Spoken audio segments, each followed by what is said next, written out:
Oke, pada pagi hari ini kita akan membahas mengenai diagram aktivitas ekonomi atau circular flow activity of economic.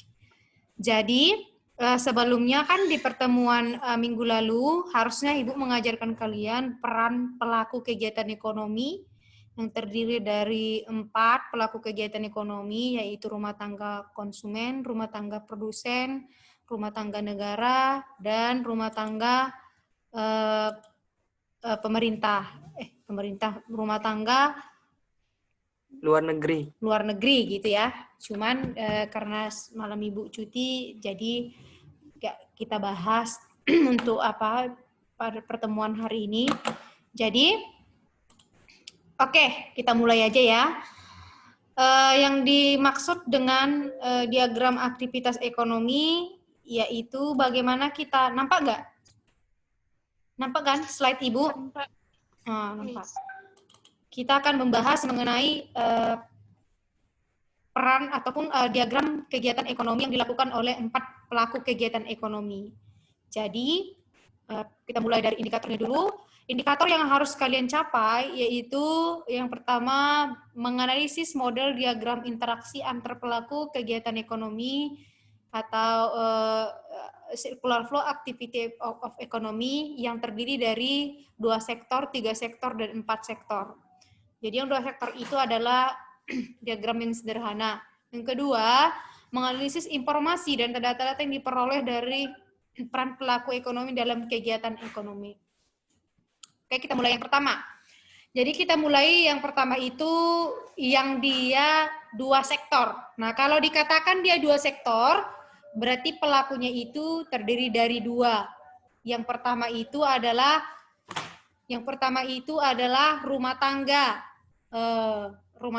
produsen atau sering juga disebut dengan rumah tangga ya. Rumah tangga itu yang mana, Bu? Rumah tangga itu adalah kita, orang yang melakukan konsumsi gitu ya. Jadi rumah tangga itu atau rumah tangga konsumsi, sering juga disebut dengan RTK ya. Yang kedua itu adalah perusahaan atau RTP, rumah tangga produksi atau perusahaan. Jadi kita akan membahas bagaimana interaksi dari kedua pelaku kegiatan ekonomi ini. Jadi diagram activity of economy yang 2 sektor ini disebut dengan perekonomian tertutup. Jadi 2 sektor, 3 sektor itu dikatakan perekonomian tertutup. Kenapa perekonomian tertutup? Karena aktivitasnya dalam satu negara. Tapi kalau nanti dia sudah 4 sektor, itu disebut adalah perekonomian terbuka. Kenapa perekonomian terbuka, Bu? Karena aktivitasnya itu melewati batas suatu negara, seperti itu ya. Jadi sudah ada nanti peran masyarakat luar negeri di dalam kegiatan ekonomi tersebut. Nah, coba diperhatikan. Nomor 1, dari rumah tangga, nampak kursor Ibu ya, Nak? Nih ya, nampak ya? Dari rumah tangga, nanti yang pertama masuk dia. Jadi faktor produksi ini nanti di sini disebut pasar input. Jadi ada pasar menurut barang yang diperjualbelikan dibagi atas 2. Yang pertama itu adalah pasar input dan pasar output. Nah, maknanya gini, kalau pasar input yang dijual adalah faktor-faktor produksi. Yang mana itu faktor produksi, Bu? Kan kemarin Ibu sudah mengajarkan pada saat kita membahas tentang kegiatan ekonomi produksi. Ada berapa faktor produksi? Siapa yang bisa jawab?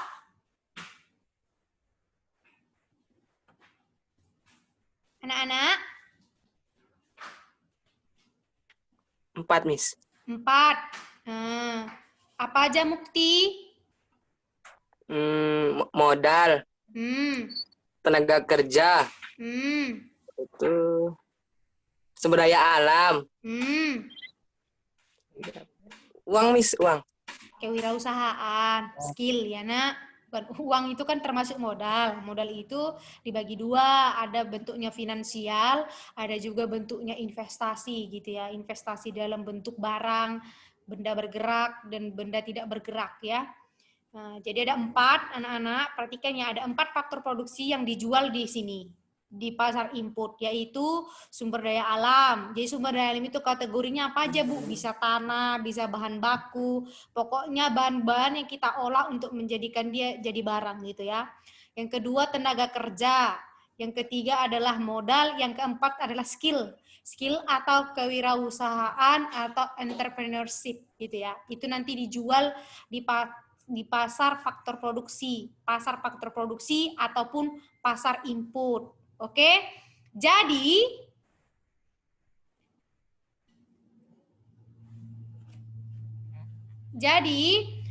di pasar input ini, nah di pasar input ini di nomor 1 ini, jadi kamu bayangkan ya, jadi analisis apa yang Ibu bilang, dari rumah tangga masuk dia nanti ke pasar faktor produksi. Berarti nomor 1 ini sampai ke perusahaan, nomor 1 ini adalah arus faktor produksi. Artinya apa?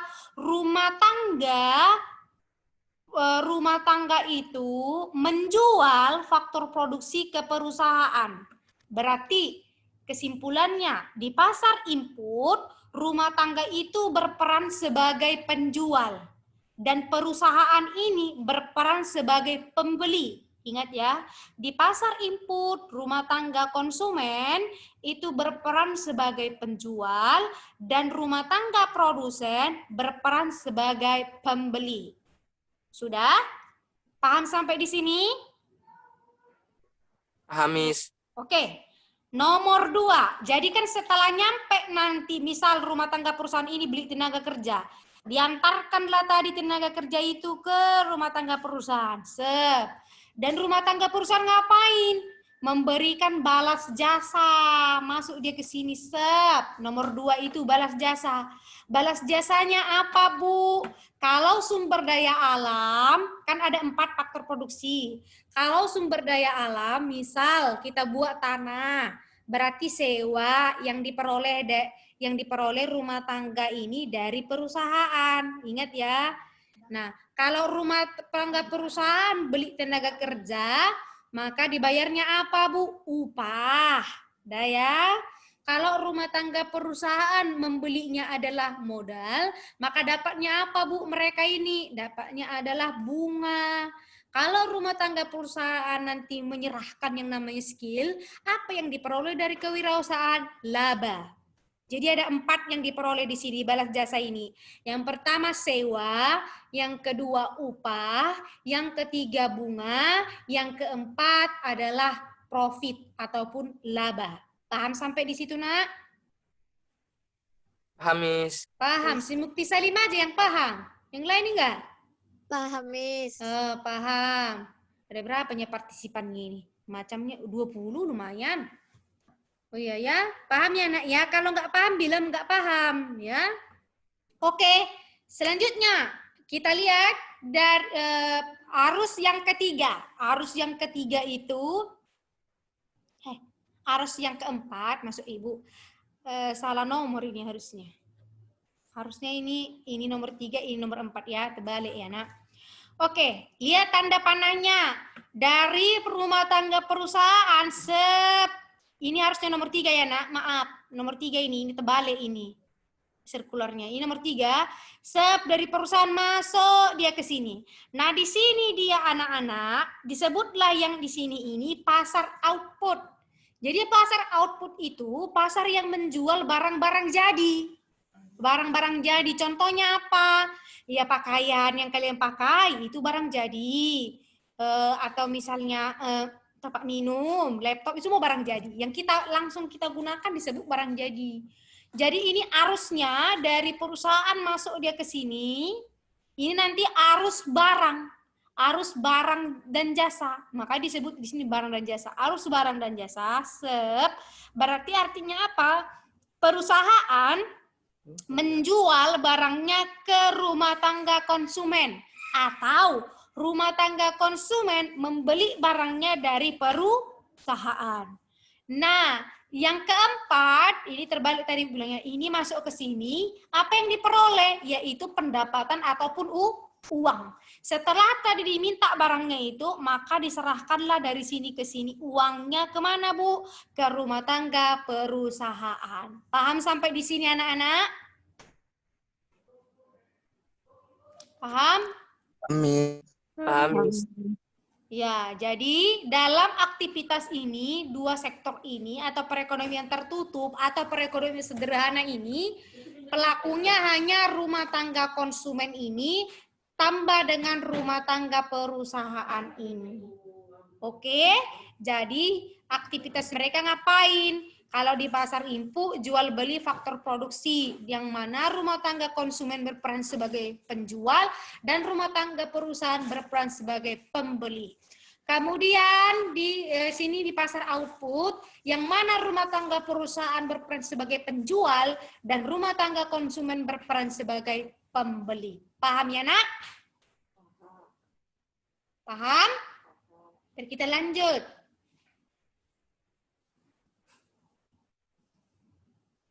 Oke, kita lanjut aja ya. Kemudian, penjelasannya ini tadi yang Ibu bilangnya, yang Ibu udah Ibu jelaskan. Yang Ibu jelaskan tadi sudah ini ya. Selanjutnya, ini adalah perekonomian 3 sektor. Perekonomian 3 sektor. Jadi perekonomian 3 sektor itu yang mana, Ibu? Tadi kan kita bahas ada rumah tangga, RTK, konsumen, kemudian ada perusahaan, ditambah lagi pemerintah. Pemerintah. Nah, pemerintah ini dan rumah tangga, kemudian perusahaan memiliki yang namanya arus kegiatan ekonomi. Jadi kalau 3 sektor itu ya perannya pelakunya 3, yaitu rumah tangga perusahaan, rumah tangga konsumen, dan pemerintah. Nah, kita mulai dari nomor 1. Rumah tangga tadi ya, ini kan udah dijelaskan tadi. Rumah tangga itu hubungannya ke perusahaan apa?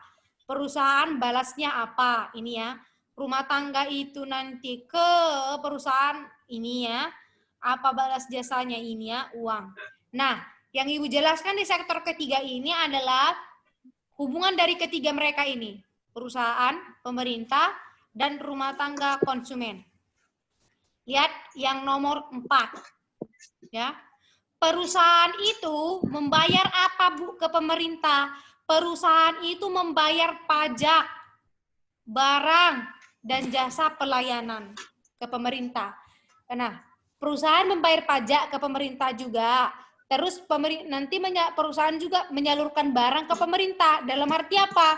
Peran pemerintah ini bisa sebagai konsumen, bisa sebagai produsen, dan bisa juga sebagai pengatur kegiatan ekonomi kalau di Indonesia ya. Jadi pajak dia apa? Nanti pemerintah di sini berperan sebagai pengatur kegiatan ekonomi. Terus barang ngapain? Pemerintah membeli barang. Kemudian jasa layanan, nanti pemerintah menjual jasa layanan juga. Jadi pemerintah ini dia banyak kerjanya, bisa berperan sebagai produsen juga, bisa berperan sebagai konsumen, dan juga bisa berperan sebagai regulator ya. Kemudian pemerintah ngasih apa, Bu? Nah, pemerintah nanti kalau pemerintah ini membeli barang ini tadi, maka dia akan memberikan uang, ya kan? Kalau tadi perusahaan membayar pajak, maka pemerintah memberikan apa, Bu? Fasilitas. Fasilitas apa? Infrastruktur. Seperti jalan raya, jembatan, dan lain sebagainya. Terus kalau pemerintah nanti berperan sebagai produsen, dia menjual apa rupanya, Bu? Jadi nanti ada namanya adalah BUMN, Badan Usaha Milik Nenek. Ya. Negara, Miss. Oh, negara. Lupa saya. Kukira tadi nenek. Udah lupa Ibu. Nah, mana lah ya kan. Nah, Badan Usaha Milik Negara, kita katakanlah contoh. Jadi tujuan dari BUMN itu apa sebetulnya, Bu? Jadi sektor-sektor yang menguasai hajat hidup manusia, orang banyak, kemakmuran orang banyak, itu di Indonesia dikelola oleh negara. Itu diatur pada pasal 33 ya, yang kemarin Ibu bahas tentang sistem ekonomi kemarin. Di sistem ekonomi kan sudah kita bahas itu ya, bahwa barang-barang yang menguasai hajat hidup manusia itu dikelola oleh negara gitu ya. Jadi seperti apa? Minyak bumi, gas gitu ya. Apalagi air. Terus apa lagi? Ada banyak lagi bentuk-bentuk BUMN. Oke?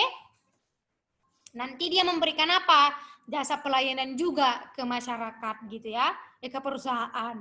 Kayak peraturan perundang-undangan itu nanti dari pemerintah. Nah, yang ketiga adalah rumah tangga ini hubungannya ke pemerintah ngapain, Bu? Rumah tangga ini nanti membayar pajak juga nanti ke pemerintah, pajak. Apa aja yang dibayar, Bu? Kalau kita sebagai konsumen, nanti yang kita bayar adalah pajak penghasilan, PPH. Pajak penghasilan kita bayar. PKB, pajak kendaraan bermotor kita bayar. NJOPKP, nilai jual objek pajak kena pajak atau sering disebut dengan pajak bumi bangunan atau PBB, bukan Perserikatan Bangsa-Bangsa ataupun peraturan baris berbaris, tidak ya. Pajak bumi dan bangunan dibahas di sini, bayarnya di sini ya, Nak. Terus bayar apa lagi, Bu? Ada nanti namanya PPN, pajak pertambahan nilai. Contoh pajak pertambahan nilai apa, Bu? Misal kalau kalian nanti pergi ke Indomaret, belilah kalian nanti apa? Makanan. Harganya 10.000 dikenakan pajak 10%. Ya itulah pajaknya ya.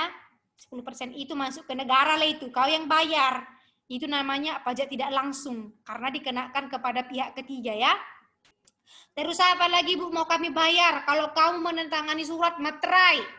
Materai 6.000, materai 3.000. Itu adalah termasuk juga pajak. Tapi namanya adalah pajak tetap ya, pajak tetap karena dia statis, dia 3.000, 6.000 gitu ya. Semua pajak itu dibayar oleh konsumen. Dibayar oleh konsumen ini tadi, membayar ke pemerintah. Terus ngapain pemerintah mengasihkan apa ke masyarakat? Jasa pelayanan. Jasa pelayanan apa, Bu? Itulah kalian bisa nanti jalan kalian cantik ke kampung ya kan. Misal kampung kalian di Sipiongot gitu. Terus nanti kan udah bagus jalan kalian aspal. Dikasih lagi jembatan kalau melewati sungai yang panjang gitu ya.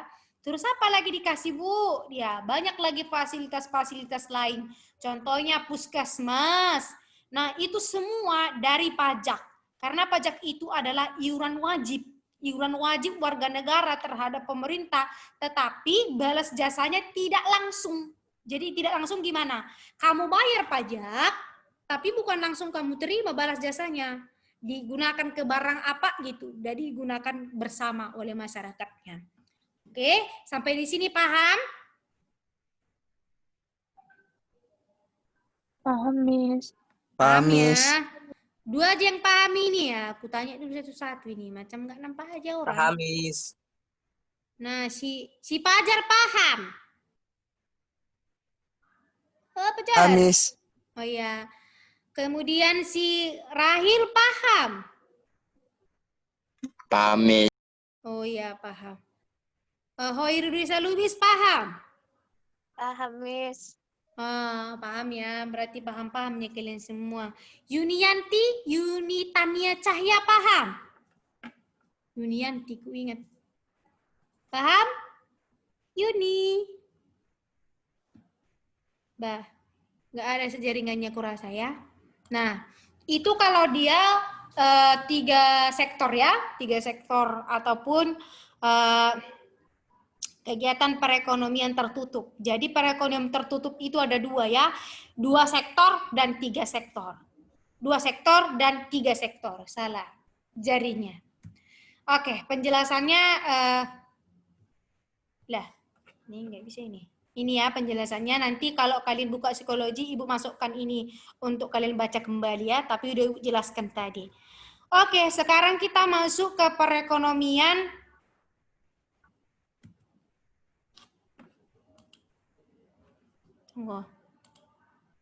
Perekonomian 4 sektor atau diagram perekonomian terbuka atau diagram ekonomi terbuka atau 4 sektor.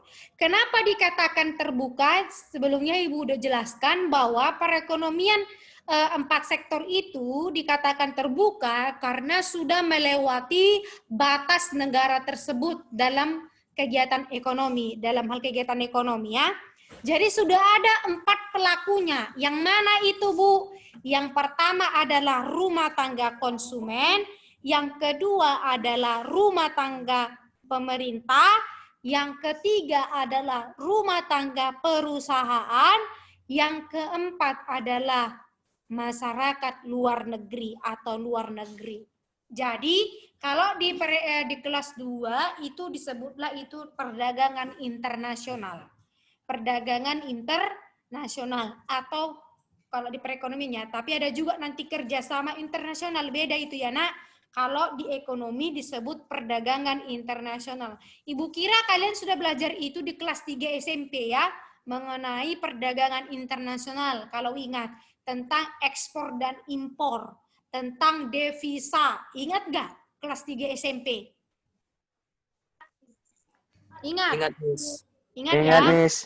Nah, ini adalah penjelasannya kenapa ada muncul perdagangan internasional. Karena ada kegiatan ekonomi terbuka atau 4 sektor.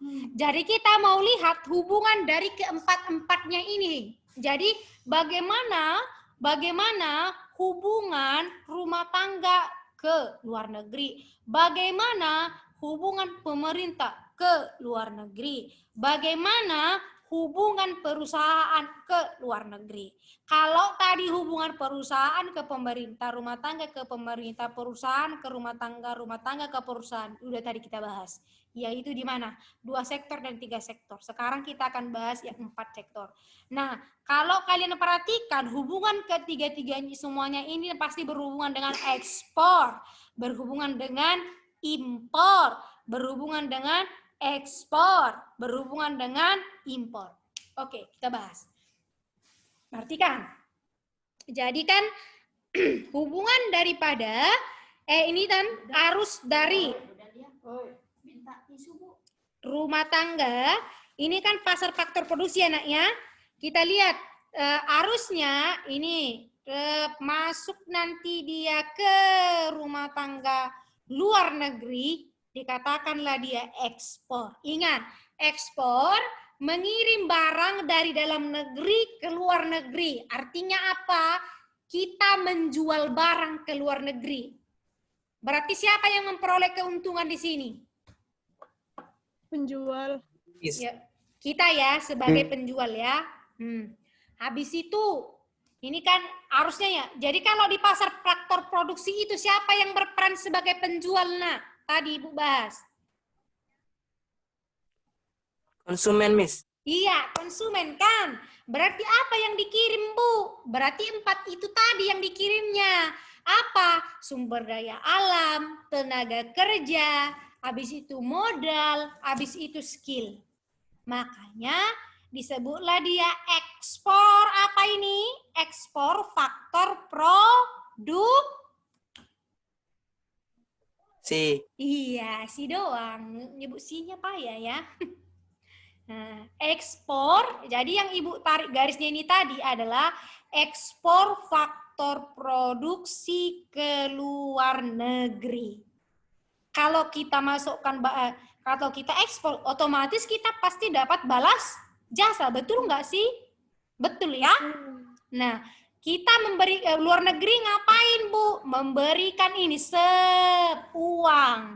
Jadi uang itu disebut apa? Devisa. Devisa itu adalah alat pembayaran internasional. Jadi ada 3 alat pembayaran internasional. Yang pertama bisa berupa emas. Yang kedua itu adalah mata uang asing atau valuta asing. Yang mana aja itu Bu? US dollar, euro, yen, yuan, dan pound sterling. 5 ya. Rupiah belum ya nak. Tunggu kita jadi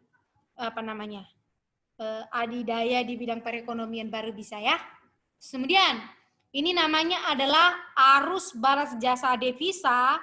Dikirimlah tadi, boleh emas, boleh valuta asing, dikirimlah ke Indonesia, ke masyarakat. Ketika ini ya, itu arus yang Ibu tarik tadi ini, masyarakat luar negerinya berperan sebagai apa Bu? Berperan sebagai Pembeli. Iya, berperan sebagai pembeli. Oke. Kemudian arus yang ini, impor. Impor ini berarti luar negeri memasukkan barang berupa faktor produksi ke pasar faktor produksi atau ke pasar impor. Berarti luar negeri di sini sekarang di garis ini adalah berperan sebagai Penjual. iya, penjual. Habis itu apa yang diberikan, Bu? Ini yang diberikan. Kita ngasih apa, Bu? Ngasih uang berupa devisa. Oke, paham sampai sini? Paham. Miss. Oke, berarti hubungan antara rumah tangga konsumen di pasar impor dengan rumah tangga luar negeri bisa ada dua. Bisa berperan kita sebagai penjual, bisa juga berperan kita sebagai pembeli, atau sebaliknya, luar negeri bisa berperan sebagai pembeli, bisa berperan sebagai penjual. Yang jelas perlu kalian pahami adalah ekspor itu mengirim barang dari dalam negeri ke luar negeri. Kalau impor itu memasukkan barang dari dalam negeri dari luar negeri ke dalam negeri. Oke? Tergantung posisi kita melihat. Ya. Kalau kita mengatakan ekspor, berarti orang lain mengatakan impor. Kalau kita mengatakan impor, berarti negara lain mengatakan ekspor karena sudut pandangnya berbeda ya. Oke. Lanjut. Yang hubungan yang selanjutnya, ini luar negeri, hubungannya ke pasar barang. Di pasar barang siapa yang berperan sebagai penjual? Produsen, Miss. Iya, produsen atau perusahaan. Berarti hubungan mereka berdua kan, kali pasar barang. Karena, oke kita lihat.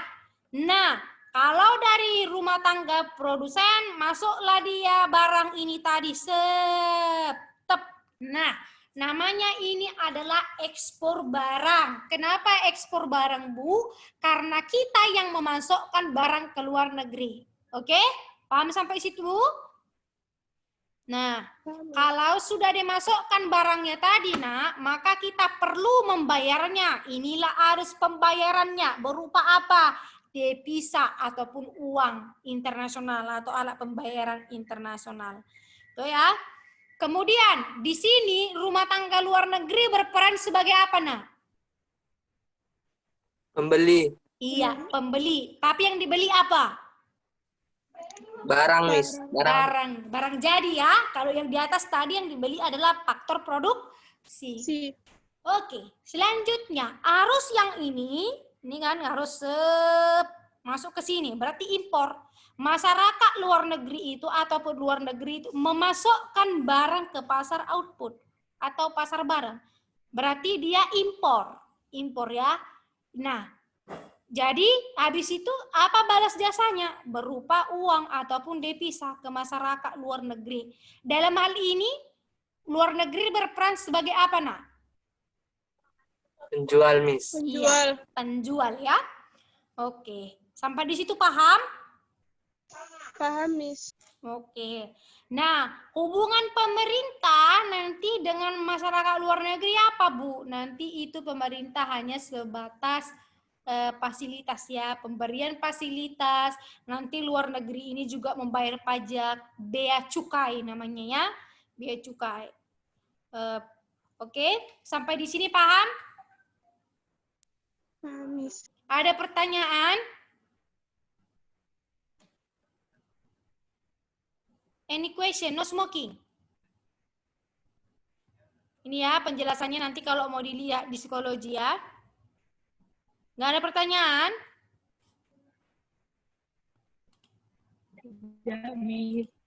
Nggak ya? Oke.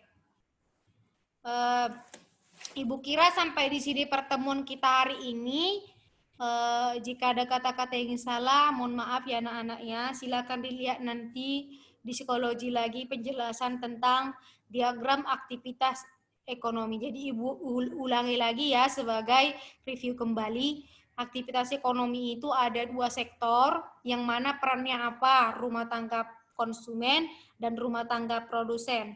Ada 3 sektor yang mana pemerannya itu rumah tangga konsumen, rumah tangga produsen, dan rumah tangga pemerintah. Ada 4 sektor atau perekonomian terbuka yaitu ada nanti rumah tangga konsumen, produsen, pemerintah, dan masyarakat luar negeri.